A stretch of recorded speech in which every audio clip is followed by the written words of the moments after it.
జిల్లాలో గిరిజనులు ఎక్కువగా ఉన్న 20 గ్రామాలలో తాగునీరు, విద్యుత్, అంతర్గత రోడ్లు వంటి మౌలిక వసతులు తక్షణమే కల్పించాలని జిల్లా కలెక్టర్ హిమాంశు శుక్లా సంబంధిత అధికారులను ఆదేశించారు. నెల్లూరు కలెక్టర్ కార్యాలయంలోని తిక్కన ప్రాంగణంలో ఐటీడీఏ ఆధ్వర్యంలో జిల్లా స్థాయి సమన్వయ కమిటీ సమావేశం నిర్వహించారు. ఈ సందర్భంగా కలెక్టర్ మాట్లాడుతూ జిల్లాలో యానాదులు, ఎరుకల, సుగాలీలు, చెంచులు, నక్కలవాళ్లు అధికంగా ఉన్న గ్రామాలలో సంబంధిత 24 శాఖలు గిరిజనుల అభివృద్ధికి అవసరమైన చర్యలు తీసుకోవాలన్నారు.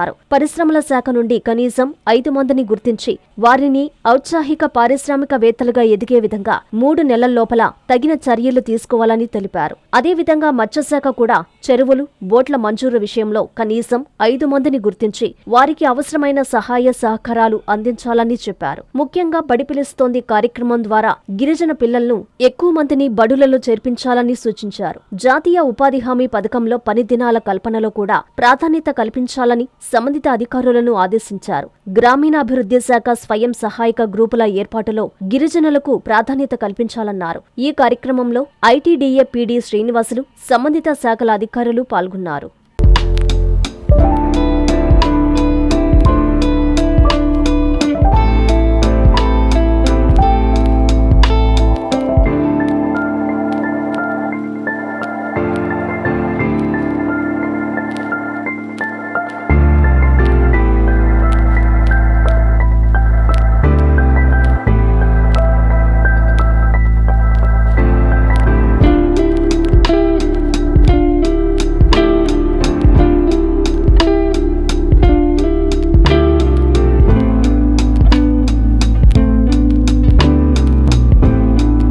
విద్యుత్ వినియోగదారులకి శుభవార్త.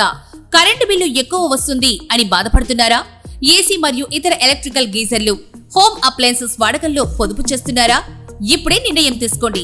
కేంద్ర రాష్ట్ర ప్రభుత్వాలు పీఎం సూర్యఘర్ పథకం ద్వారా 78,000 సబ్సిడీతో మరియు వినియోగదారులకు తక్కువ ఖర్చుతోనే బ్యాంక్ లోన్ సదుపాయం, తక్కువ 65 పైసల వడ్డీతో మీరు కట్టే కరెంటు బిల్లును బ్యాంకు ఈఎంఐ కట్టే విధంగా ప్రముఖ కంపెనీలు టాటా, అదానీ, వ్యారీ, సోలార్ 25 సంవత్సరాల కంపెనీ వారంటీతో ఉచిత డాక్యుమెంట్ ఛార్జీలతో మా సిబ్బంది ద్వారా నిర్ణీత సమయంలో సమకూర్చబడును. కనుక ప్రతి ఒక్కరూ ఈ అవకాశాన్ని సద్వినియోగం చేసుకోండి. పూర్తి వివరాలకు ఈ క్రింది నంబర్లకు సంప్రదించండి. 9985299995, 9490471476, 9177038604. టెరోసోల్ green energy solutions private limited, Andhra Pradesh అన్ని జిల్లాల్లో అందుబాటులో ఉన్నాయి.